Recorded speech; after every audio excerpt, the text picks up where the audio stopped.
Viewers across the length and breadth of this country, every Indian is honoring the sacrifice of our brave martyrs. 20 of them over the next 24 hours will be laid to rest. The bravery of Santosh Babu, Nathuram Soren, Mandeep Singh, Satnam Singh,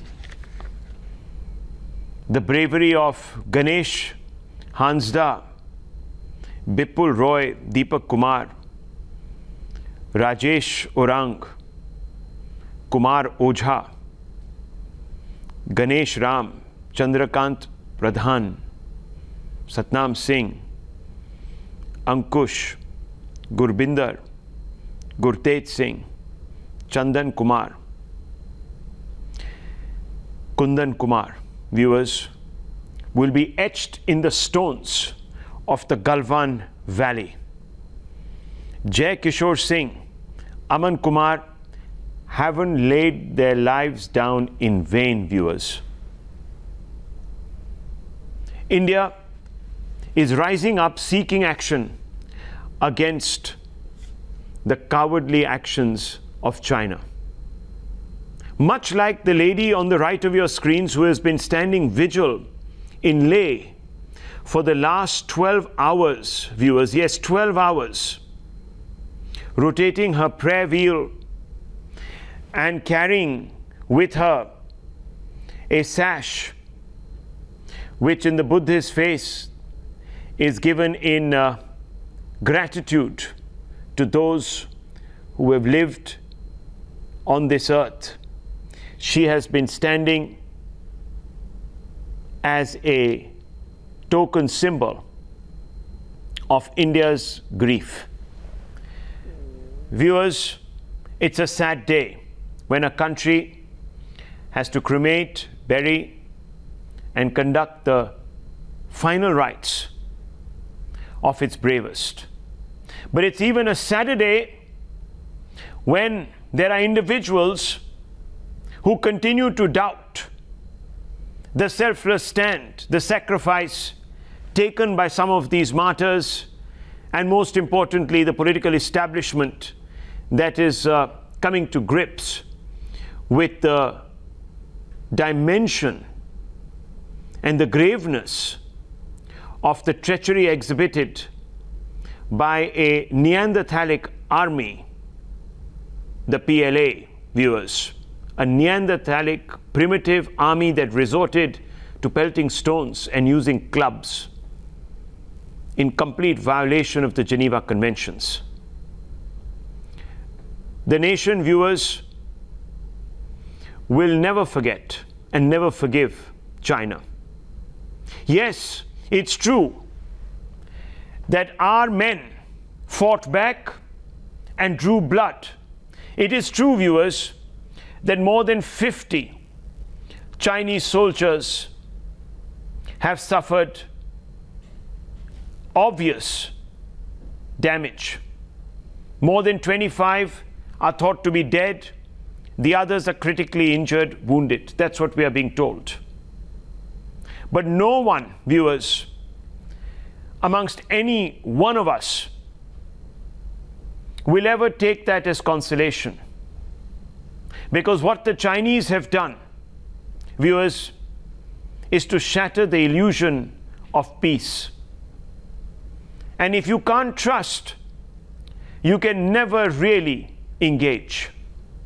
The Chinese will have to work doubly hard to regain India's trust, and India's establishment will have to ensure that the sacrifices of these 20 braves don't go in vain. We've already begun that process, viewers, today. And let me tell you, we've already begun to expose the Chinese lies. Viewers, the Chinese have lied to India. They were never intending to vacate the Galwan Valley. They were never intending to honor the De-Escalation agreement. The proof is now staring, and let's take out those visuals, Nizam Bhai, and let's put them out there. These are the visuals, viewers, that are staring China, the deceitful neighbor and dragon, back in the face. Commercial satellite images, which agreeably don't have the greatest resolution, have revealed that not just troop carriers, but several dozen med-evac vehicles or ambulances were also stationed at the Galwan Valley. The pictures on your screens are from June 16th, the morning after the clash. If the Chinese had truly wanted to honor the agreement, they would never have had so many troop carriers or med-evac vehicles on their side of the Galwan Valley in the first place. There would have been a significantly reduced number of Chinese vehicles, because most of them would have left carrying the troops away. Why were there so many ambulances, viewers? Why did China apprehend the need to be providing medical assistance to its soldiers? Unless, of course, it was planning some sort of a strike and was aware that because weapons would not be used, in the sense that kinetic weapons would not be used, there would be casualties on their sides.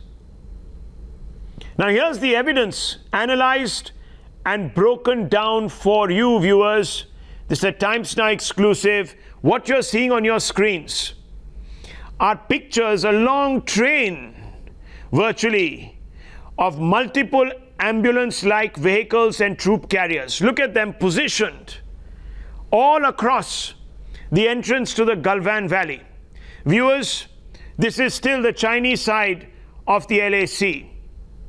They had built up a huge presence. We had all known this. The Indian troops were aware of this. We had also built up our forces. But what we weren't aware of was the fact that the Chinese were planning to not honor their side of the commitment. So when our troops, our patrolling party, went to verify for themselves whether the Chinese were honoring the agreement, they were set upon like a pack of vultures by the Chinese troops that descended upon them. We were told that they described themselves as suicide packs, viewers. Yes, as suicide packs. These individuals descended in large numbers on our braves. Outnumbered, we fought back. We called in reinforcements. The Chinese called in reinforcements. There was a massive and bloody standoff, and the Chinese came off worse for wear in comparison. The proof to expose China's lies are out frame by frame, viewers. These satellite images from Galwan Valley expose how troop mobilization in Galwan on June 16th was still at peak levels. The Chinese vehicles at the site a day after the violent clash continued to stay. Images confirm that China was not planning to de-escalate as promised. This proof exposes Chinese disinformation campaign that is today blaming India for being, in fact, the aggressor. Now, with the truth tumbling out of the Chinese closet, it was no surprise that the MEA accused China of a premeditated attack. Viewers, India has called out the Chinese bluff, and the statement by the Ministry of External Affairs came after a meeting between Minister of External Affairs S. De-Escalation and his Chinese counterpart. And what it says is that regular meetings to implement consensus throughout last week were taking place. The Chinese erected a structure in Galwan on the Indian side of the LAC. This became a source of dispute. Despite some progress in talks, the Chinese side took premeditated and pre-planned action. The big words being used by India on the back of this evidence: the Chinese action directly responsible for resulting violence and casualties. India has directly blamed the Chinese. The bid, the ploy, was to change the facts on the ground, violate agreements to not change the status quo. Unprecedented development will seriously impact bilateral relationship, and India has already begun by refusing to participate in the RIC, which is a platform of 3 countries, including Russia and China, including India. The gentleman on your screens, the Minister of External Affairs, pulled out, and this particular meeting has been now postponed. The Russians have put out a statement to say that this meeting has been postponed. It was supposed to take place on the 22nd, 23rd. That's not happening. So India has already signaled by pulling out of a major dialogue process, viewers, though trilateral, its disappointment, its anger with China. The Prime Minister, viewers, has also spoken today. And the language that he has used was reminiscent of the threats he issued to Pakistan after both Uri and Pulwama. Listen to the Prime Minister, who sounded resolute, who sounded as if he means to avenge the loss of our braves and the sacrifices of our braves. हम कभी किसी को भी उकसाते नहीं हैं, लेकिन हम अपने देश की अखंडता और संप्रभुता के साथ समझौता भी नहीं करते हैं। जब भी समय आया है, हमने देश की अखंडता और संप्रभुता की रक्षा करने में अपनी शक्ति का प्रदर्शन किया है, अपनी क्षमताओं को साबित किया है। त्याग और तितिक्षा हमारे राष्ट्रीय चरित्र का हिस्सा है, लेकिन साथ ही विक्रम और वीरता भी उतना ही हमारे देश के चरित्र का हिस्सा है। मैं देश को भरोसा दिलाना चाहता हूं, हमारे जवानों का बलिदान व्यर्थ नहीं जाएगा।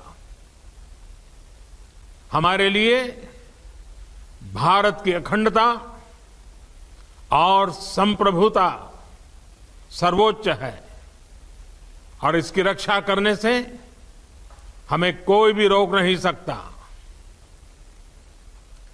इस बारे में किसी को भी जरा भी भ्रम या संदेह नहीं होना चाहिए। भारत शांति चाहता है, लेकिन भारत उकसाने पर हर हाल में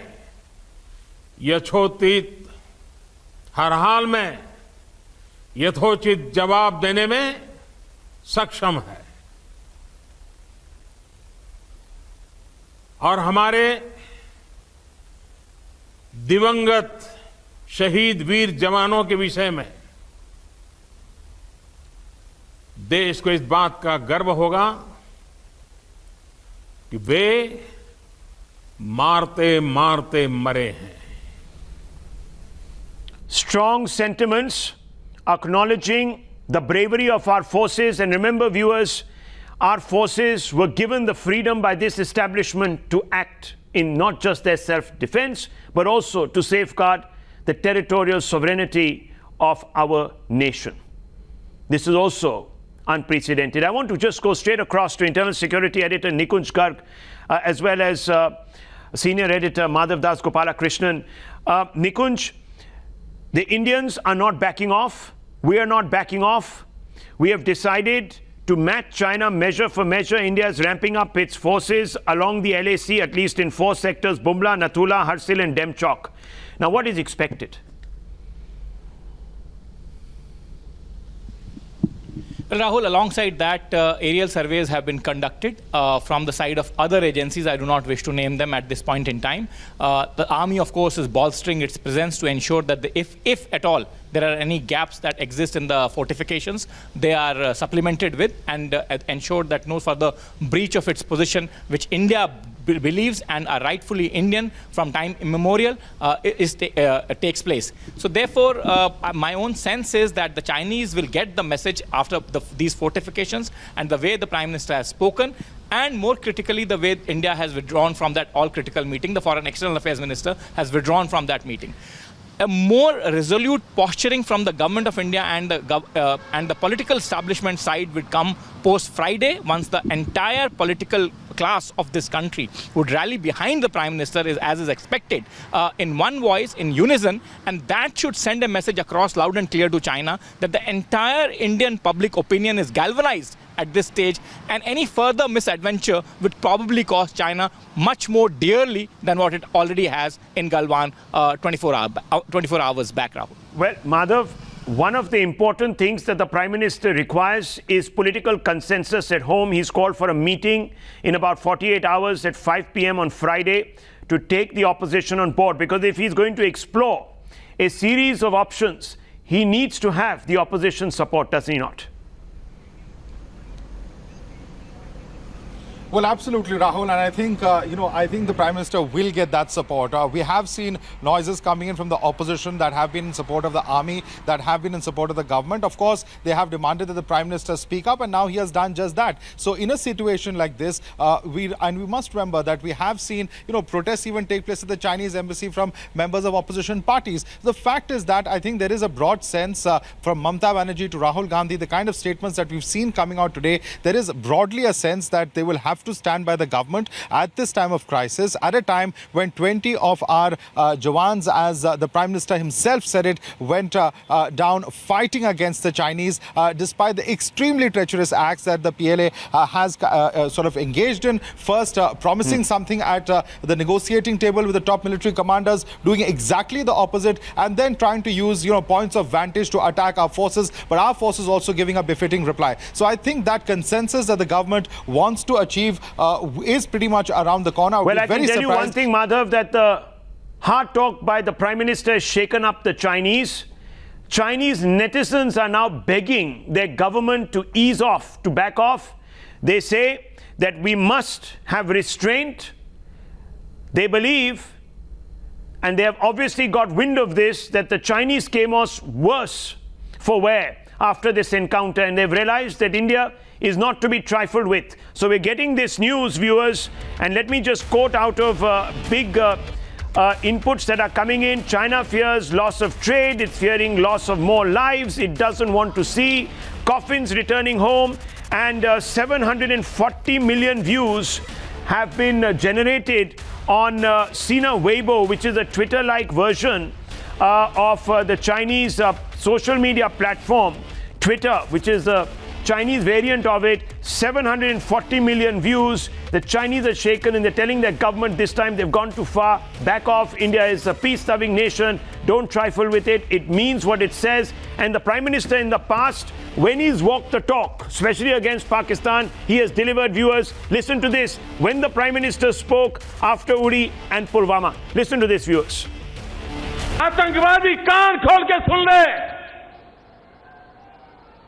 ये देश इस बात को कभी भूलने वाला नहीं है। आतंकवाद के सामने न हिंदुस्तान झुका है, न हिंदुस्तान झुकेगा। आतंकवाद को परास्त करके रहेगा। पुलवामा हमले के गुनाहगार,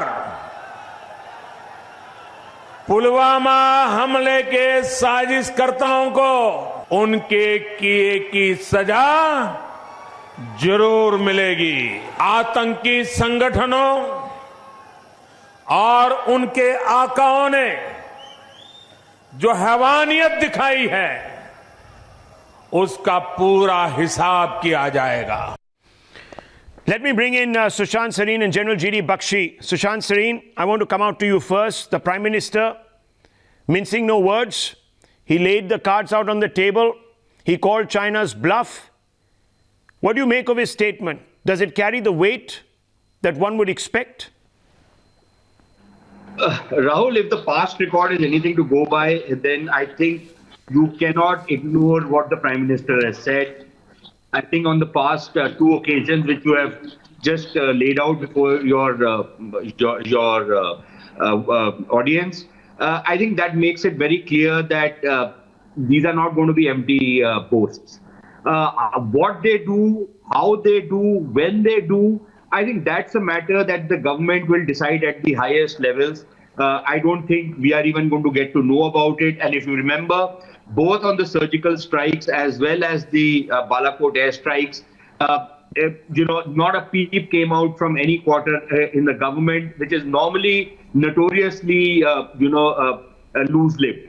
So I would imagine that there would certainly be a lot of thinking going on what to do. Now, whether this is going to be kinetic operations, whether this is going to be a diplomatic onslaught, whether India is now going to slowly but surely start turning the screws on China. For example, on the One China policy, you might just see some kind of signaling. You might see, for example, the test of an Agni missile, the range of which reaches Beijing. Those are signals that we are not going to back down.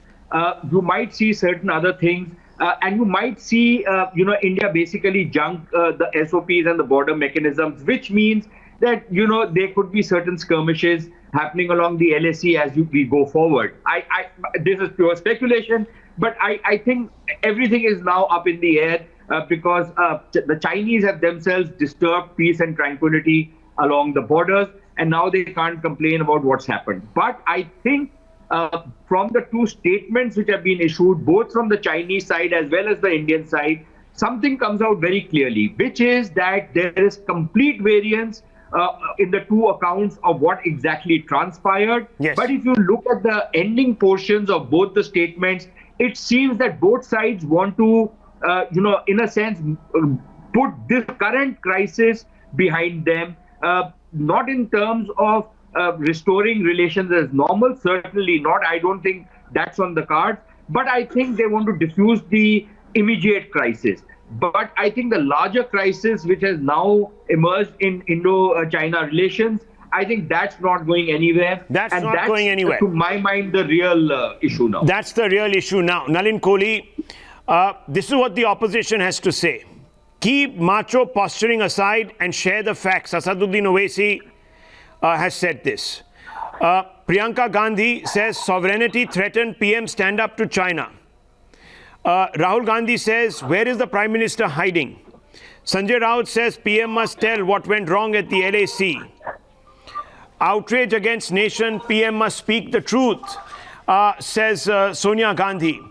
Mahua Moitra says that the Prime Minister showing no resolve, 20 soldiers dead, he's silent. Why should we think that any of these opposition leaders are wrong?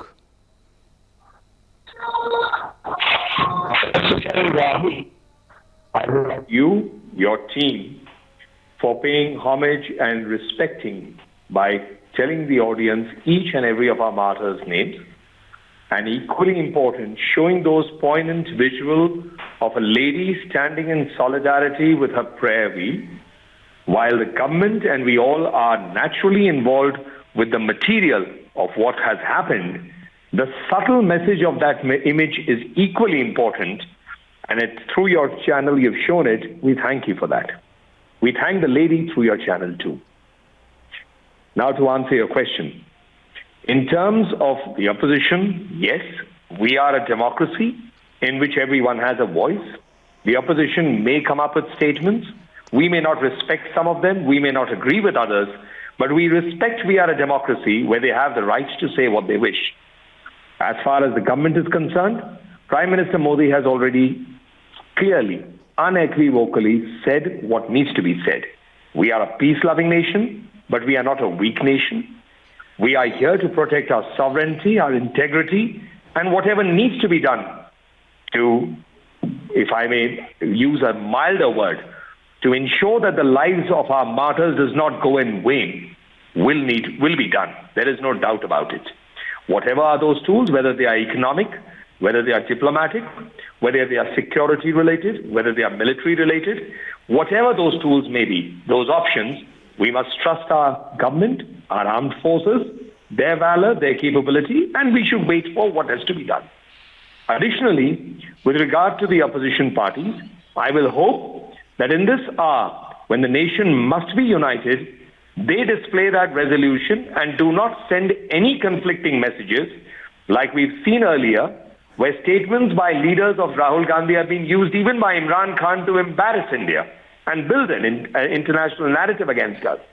I certainly hope that they will not engage with any diplomats behind the eyes of the Ministry of External Affairs, like again we saw during the Doklam crisis with Mr. Rahul Gandhi. So I hope that this is a time where the nation and its political voices speak as one and stand firmly behind our armed forces and don't belittle this valor that they've displayed.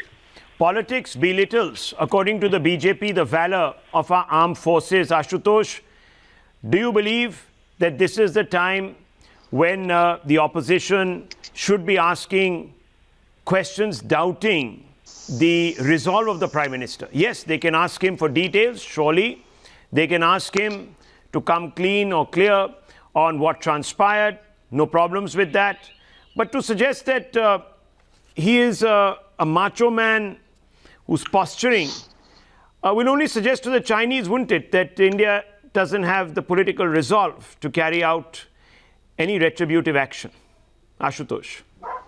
See, Rahul, this is the unfortunate part about us, that when there is a crisis, when we should be one, somehow we are not. And what opposition is saying today, I think they are basically replicating what Mr. Modi has said in 2013. And you can pull out those videos that's there in the public domain. Let's keep it aside.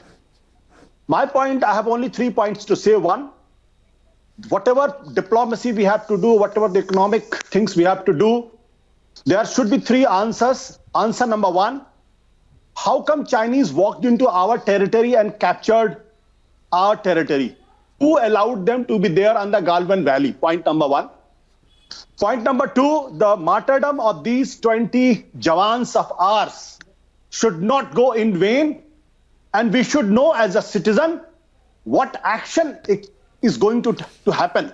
Are we going to take exactly the route which we took with Pakistan? What is point that number route? 2. No, what is that route? Ashutosh, what was that route? Point number 3. We attacked Pakistan twice, surgical strike and in Balakot.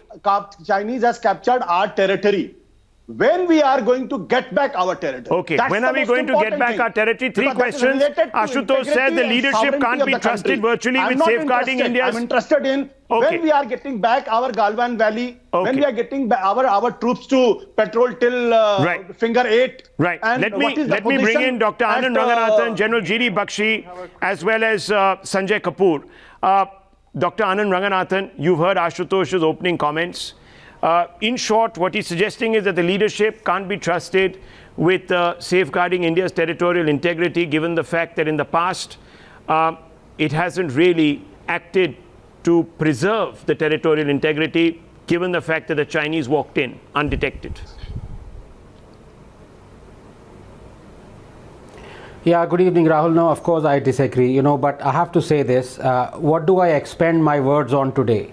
The Chinese, who violated the de-induction agreement and ambushed our Jawans with clubs wrapped in barbed wire, or the bravery of our soldiers who took down double the enemy number to each man even as they fell to their deaths in the freezing river below, or the infantile taunts of the Congress and its scion even as they maintain silence to this day on China occupying 640 square kilometers of eastern Ladakh during the UPA as disclosed by the UPA Foreign Secretary Sham Saran, or their stupor on the 600 incursions made by China into India between 2010 and 2013, or that the nation is in decisive hands, the surgical and Balakot strikes having proved it, as also the fact that not a single inch of our territory has been occupied permanently by China in the last 6 years, or that the advice given by the military is heeded to, unlike in the past when airstrike on Pakistani terror hideouts in the wake of 26/11 was ignored by Manmohan Singh as disclosed by Air Chief Dhanoa.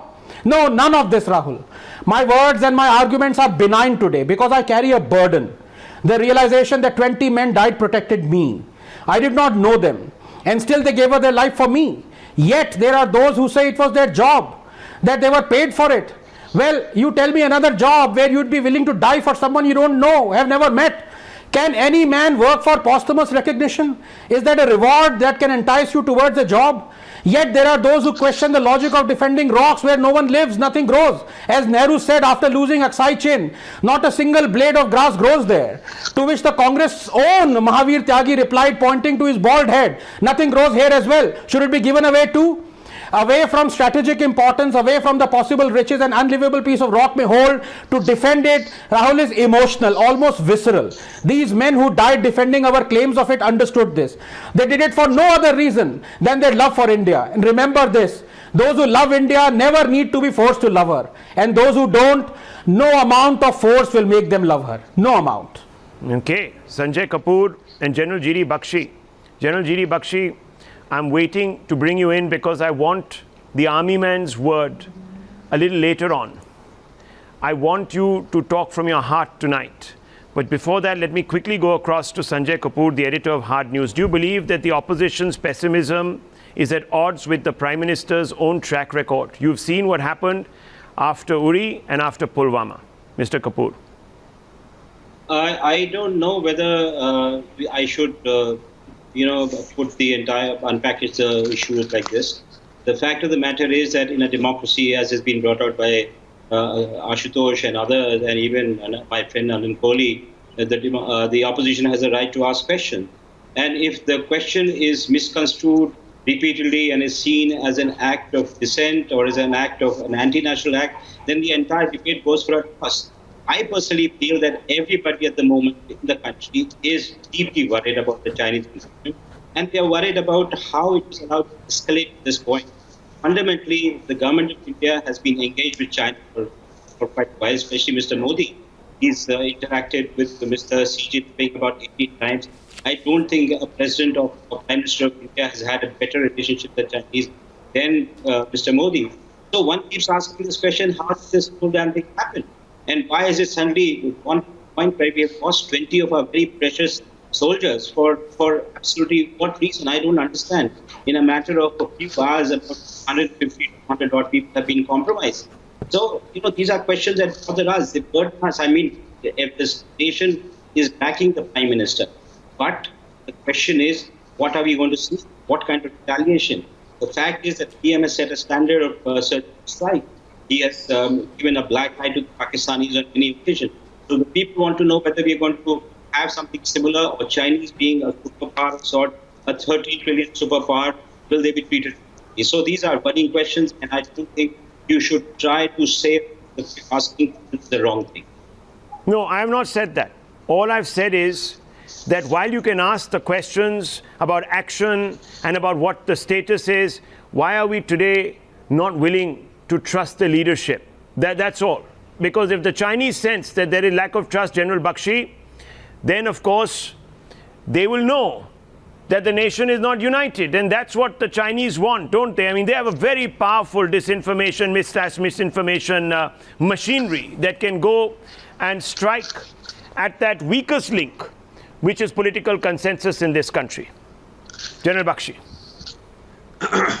Rahul, on 9th, 15th, 16th June, the Chinese have effectively ended the era of peace and tranquility that has supposedly prevailed on our China frontier for the last 52 to 53 years.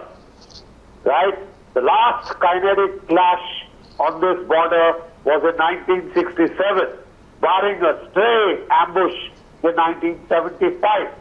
No shots were fired in anger from then till now. I'm afraid the Chinese have brought that era to a very rude, very abrupt ending 2 days back. They have killed, and in a very brutal fashion, they have killed one colonel and 20 of our Jawans. There are some boys still in the hospital with grievous wounds, and God forbid if they pass away, you would add to that number.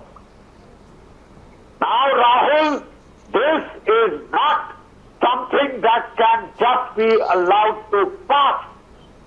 This cannot be allowed to pass. We have been patiently bearing with an annual jamboree, an annual circus in which the Chinese come and intrude.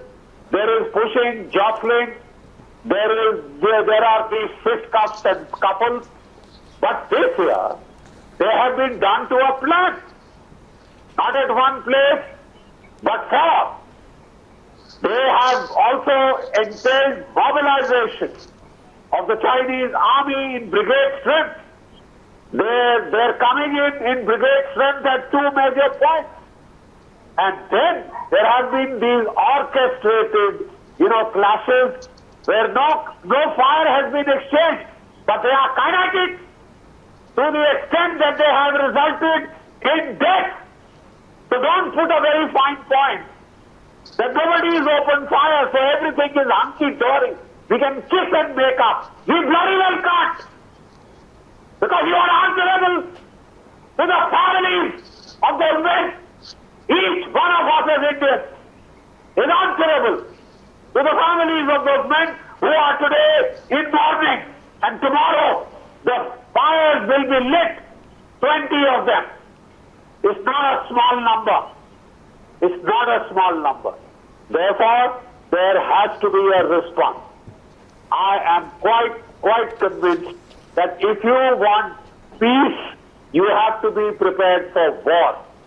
If you want to be treated with respect and dignity, you have to stand up and say, I don't like to be pushed. I don't like to be pushed. Yes. I don't go around pushing people. So, General, do you trust? Equally not take. Do you trust the Prime Minister to take the action that is required to punish China? No, why not? He is the senior most functionary in our government. He has delivered in the past. We are looking forward to the fact that we would see his words he has delivered translated into action. He has delivered in the past. We would like to see kinetic action. Nishant Verma, you know what discomforts me just a little bit is that the opposition questions are almost down to every individual directed against India and not China. I was longing today for the opposition to come together, perhaps at the Gandhi statue, even outside Parliament, the House of Parliament that is, and pass a verbal resolution, at least a symbolic one, against the Chinese, condemning them.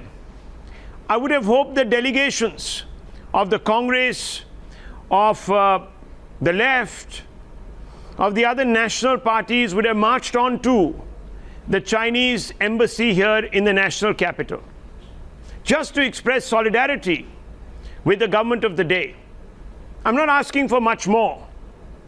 But what do we see? We see derisive commentary against the Prime Minister, suggesting that he's a liar, that he really doesn't have it within him to act. What sort of message are we sending out to Beijing? Nishant Verma. Thank you. Mr. Shivshankar, I take this opportunity to inform Major General G.D. Bakshi that, sir, over the period of time, I am the only one who understands your pain, because whenever Pakistan has disturbed India, whenever China has done, so you are one general who has always stood with the truth. Having said that, let me clarify, Mr. Shivshankar, that you are talking about earlier in the program about Balakot, about other surgical strike, which India reacted and took over the terrorist outfits. The military escalation is an entirely different story. So I think I wanted to say something else, but today I would like to request Bharatiya Janata Party, BJP, to wake up to the reasoning that, sorry, but Mr. Narendra Modi is not a fit Prime Minister of this country.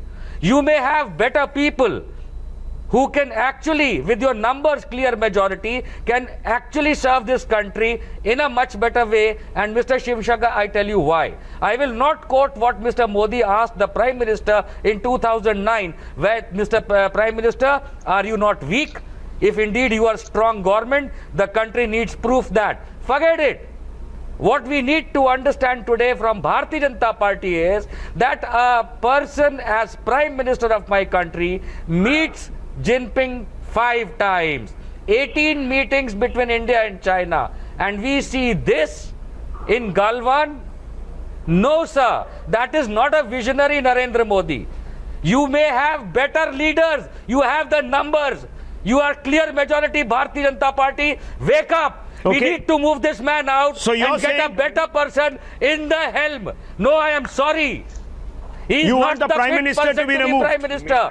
We need a better man. You may have. Mr. Rahul. Okay, Nalin Of Nalin course, Kohli why wants to not? respond to you. Okay, relax, Of course, calm down, why calm not? down.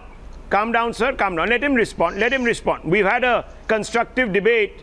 We're going slightly off the rails now, but nonetheless, please respond. Nalin Kohli, the Not Prime at Minister all. should be removed, says Nishant Verma. He's speaking as a sympathizer of certain parties in the opposition, no problem with that, but he's asking you some questions. No, certainly. India. And Mr. Sympathizer Nishant of Verma India. normally speaks Sympathizer for... of India. Okay, sympathizer of Mr. India. Nishant he Verma said. always projects himself as a citizen of India, which he is. But And he I am an certainly Indian. speaks for the Congress, and I am very grateful to Mr. Nishant Verma for having said those words, because he permits me now to be able to make some very blunt statements about Mr. Nishant Verma. The fact that he says that the Prime Minister Modi is not fit to lead is a certification that Prime Minister Modi is the most fit to lead. Because now I shall demolish his case completely. Let's go one by one. After 26/11, was there not an option that we should have taken at that time airstrikes? Why was it rejected? Let's go number 2. Why under 10 Sir, you years have not even of the done Pulwama UPA, inquiry. Don't infrastructure go to couldn't have been 26/11. built on the LAC? Why is it that now it is being built at a pace that it has never been done? Point number 3. What were the defense acquisitions under Who the says Congress so? party and Who says AK so? Anthony as defense minister? Our bullets were down to less than 10 days of reserve, so were our ammunition. Why couldn't we have all this? Why couldn't the Air Force get the planes that it needed, which eventually Rafale was ordered? How is it that then the Vice Mayor Chief this Marshal rata-rataya of gyan. don't disturb me, Mr. Verma. This is not done. You are this is not replica done. of Prime Minister No, Narendra Listen, one Modi. second, वो Nishant पढ़ के Verma, बोलते please, हैं। और don't आप भी पढ़ के bring रटाया this into the ये debate. पढ़ के रटाया Let the क्या gentleman बोलते हैं? respond. You आप can respond पुलवामा after की that. inquiry Tanveer बताइए Ahmed ना। is also पुलवामा waiting की his inquiry turn. करी आपने? Nishant Verma, नहीं stop, करी। please, stop. No, I Stop. think you'll have to put his fader down. This is not how. This is not right. I respect every voice on He this didn't debate. speak over you. He heard you out. Now when you want to, hear the answer. Hear the answer. Come back. No problems. But hear somebody else. What is the answer? Pulwama inquiry. Listen, I'm going to have to shut you down. Nishant Verma, please don't do this. Don't push the needle here, please. Listen to the other side. You ask questions. He wants to demolish your argument. You might be stronger on facts. You can come back. But don't disrupt. Yes, Nalin Kohli, you were saying that the IF Thank you. had no Let me go aircraft. next. Rafale came Let me in. know. Okay. Yes, now let me go one step further. How is it that at that time, what is the revelation of Air Vice Marshal of the Air Force Barbosa, that when it came to the Daulat Beg Oldie airfield, he refused to inform the Defense Minister of India because he knew it couldn't be done. So these are examples. And let's go further. Meeting with Xi Jinping. Prime Minister Modi as Chief Minister Modi and Prime Minister Modi went only on official visits to China. He did not accept a free invitation as the guest of the Chinese government as Sonia Gandhi, Rahul Gandhi, Priyanka Vadra Gandhi, Robert Vadra and the kids who went on the invitation as guests to see the Beijing Olympics or meet with an ambassador of China behind the back of the MEA. While our soldiers were also going through a situation in Doklam, Be ashamed the BJP for stood defending with such their a man. son in 2013. So I would make it absolutely bluntly clear. There are forces and voices in this country who will do anything to bring down the government and weaken the resolve of our armed forces. But the government of Narendra Modi is not going to be weakened by these kind of Who is attempts. bringing- Nor will Who be is the trying to armed bring down forces, the government? despite people Who is saying trying that to only bring down three the were government? brought down We are by showing you the Balagor. mirror to These remove are the people visionless who can person. shout, We are they not can trying try to their bring down best, the government. But the What resolve nonsense of the are you talking, government sir? and of our armed forces is stronger What are you than talking, the sir? disruptors We like don't say Mr. bring Nishant down the Verma, government. who have We say nothing to remove the do visionless but man. disrupt. Okay, do you have an Look, argument to I will make? also on this Mr. show Nishant bring Verma, my do you have an argument to make, or are you We just are going to not start? asking the government No, to he's a go. disruptor. We are No, are you just asking going to the now start? visionless person to And I go. would say he's Can't a you frustrated distinct it? disruptor. Can't One you minute. see the Always distinction? does. Okay, gentlemen, one second. Let me bring in Tanveer Ahmed. Let's have some calm back. One second. Let's restore the focus back on this debate. There is a question that is being asked incessantly, and that question is, what can we do? Tanveer Ahmed, do you have faith in your Prime Minister, or are you going to side with Nishant Verma and say the Prime Minister must go? He must be removed. Rahul, our political party, I'm coming from a serious political party which has given the former Prime Minister. We had a discussion today. We stand with our forces, we stand with our country, we stand with any decision which is taken by the Prime Minister, the Defence Minister and the people who are at the helm of affairs. But there are certain questions which certainly we need to ask. I think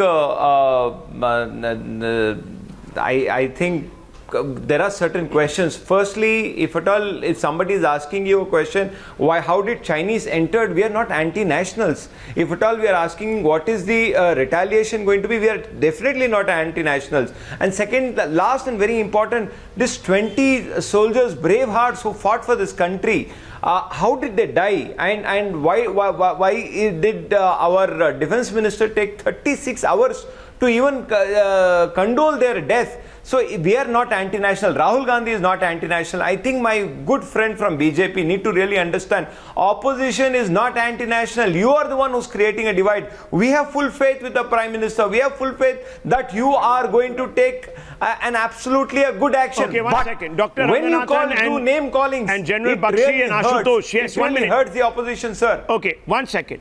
Dr. Ranganathan, how do you respond to these two gentlemen from the opposition ranks who are saying today that, look, at the end of the day, we're only asking questions, we're not being anti-national here?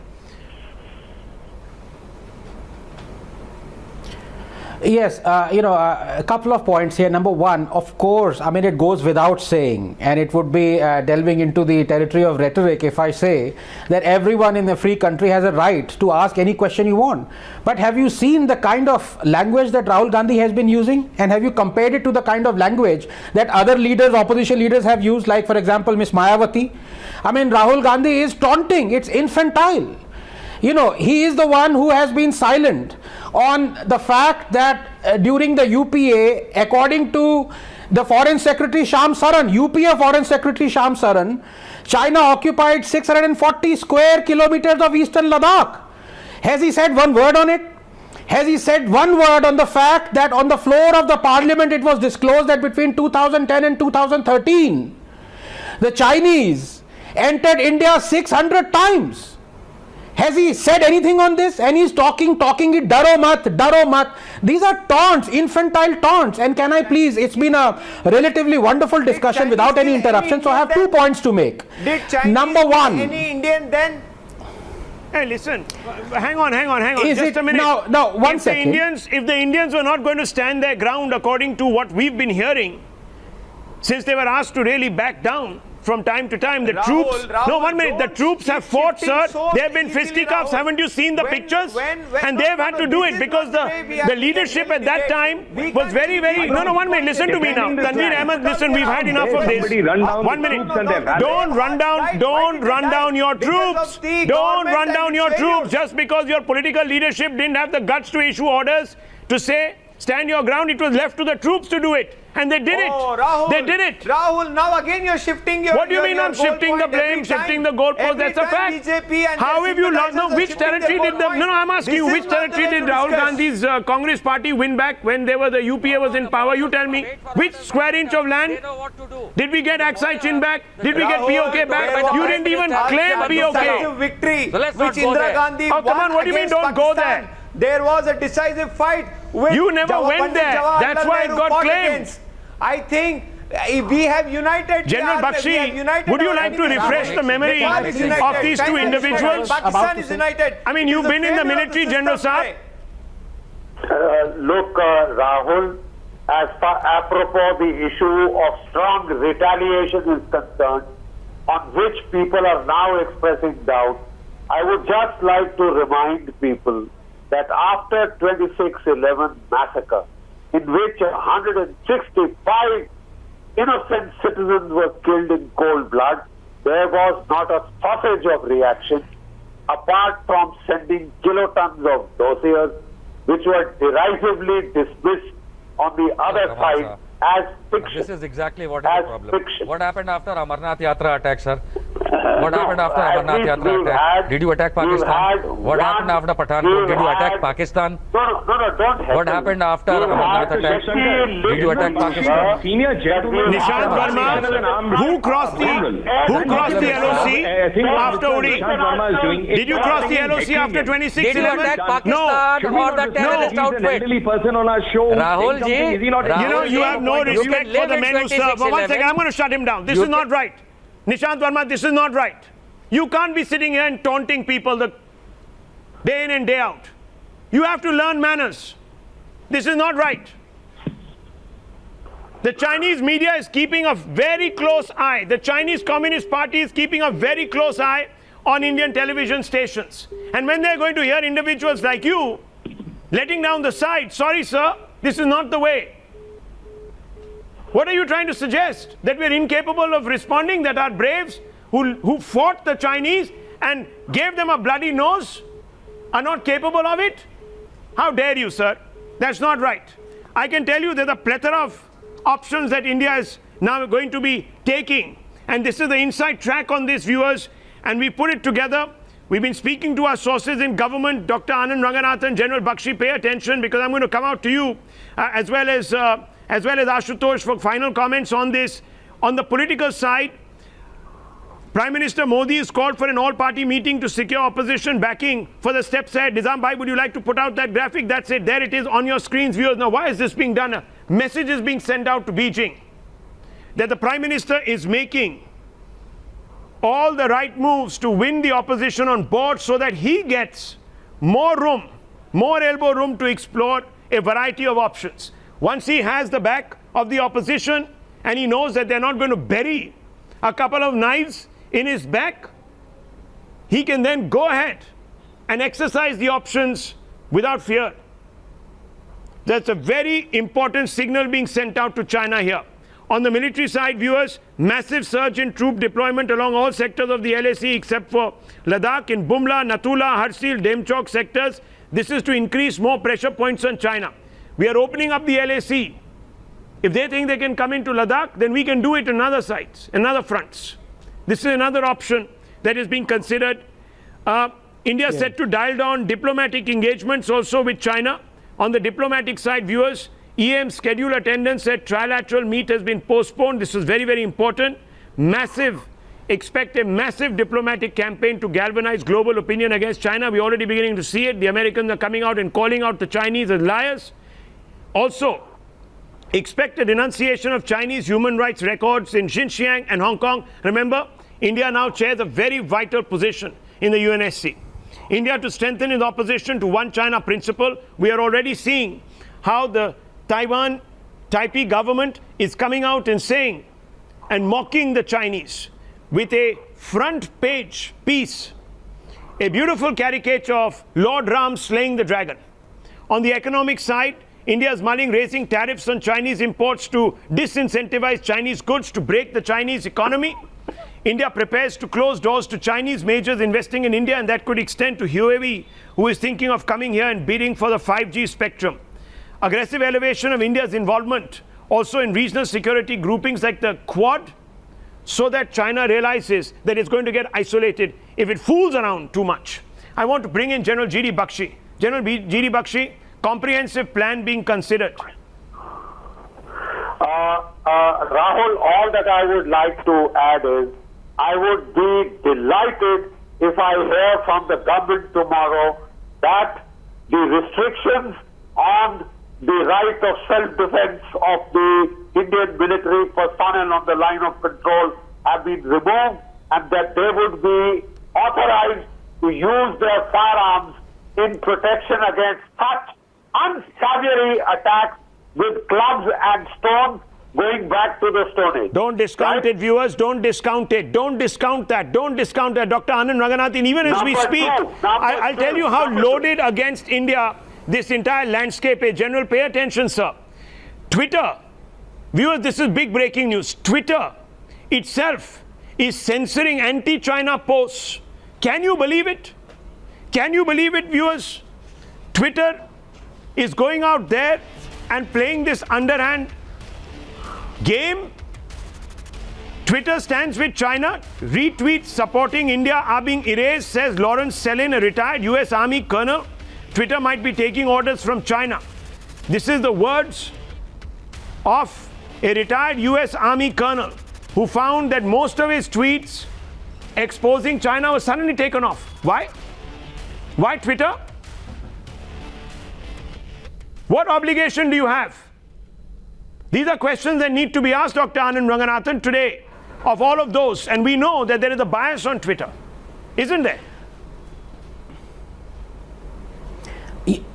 Oh, absolutely, absolutely. But because luckily we have the government spokesperson, can I also please ask him, I think it is important, the whole nation wants to know this, that economic boycott or correcting the huge trade imbalance between India and China should be looked at very realistically and very hard right now in the light of China crossing the line. So there Mr. Kohli needs to explain that a huge Meerut infrastructure project has been given to a Chinese company just because it was 40 crores cheaper than an Indian organization. Now you can't have, you can't do one thing, say something on this side and act completely differently on the other side. Nalin And very Kohli, quickly, just very quick 2 points to Ashutosh. I suppose that process began. Rahul, No, 1 second. Dr. Anand Ranganathan, it's very important that one sets the record straight. I'll get Nalin Kohli to respond to that. There has been a statement that has come out of government. But remember, we have full diplomatic relations with China. So, whatever is transpired in the past cannot be held up. There are Indian companies, even media companies, that take advertisements from Chinese mobile phone users, makers. There are actors out there who have been called out by the CAIT, which is a leading trade union or a representative body of traders in India, who have been advertising Chinese gizmos. Yes, we've learnt that was a big mistake. Perhaps we need to rectify. Mr. Kohli, May I make a quick comment? how quickly is that rectification going to take place, both at the government level and perhaps at an individual level here in this country? First, Dr. Ranganathan, just for the record, I'm not a government spokesperson. I'm the spokesperson of the party that is leading the government. Just for the record. But your point is well taken, as it is with Indians who are raising this point. No apology needed, sir. I'm just setting the record straight, that's all. So your point is well taken, because that point is a point being reflected by Indians who care for India and who believe that there are issues like this need to be addressed. I can only say one thing, that whether it is the Meerut project or there are other options, these options are certainly going to be on the table, and that's the general expectation that we all as Indians would have, because China can't benefit economically, and it's not business as usual with China. But certainly, I think I'll just make an informed guess. It's not based on information, but my informed guess would be this, that there would be a process of escalating each step up, because obviously that's how diplomacy and all other options work. Thank you very much. Well, we leave it at this, viewers. We've woken up to the Chinese. The Chinese have had a bloody nose. We're expecting the Prime Minister now to walk the talk. He's done it twice. Will he do it 3 times? China is a different ball game. We leave it at that, viewers. The news are with Navika Kumar.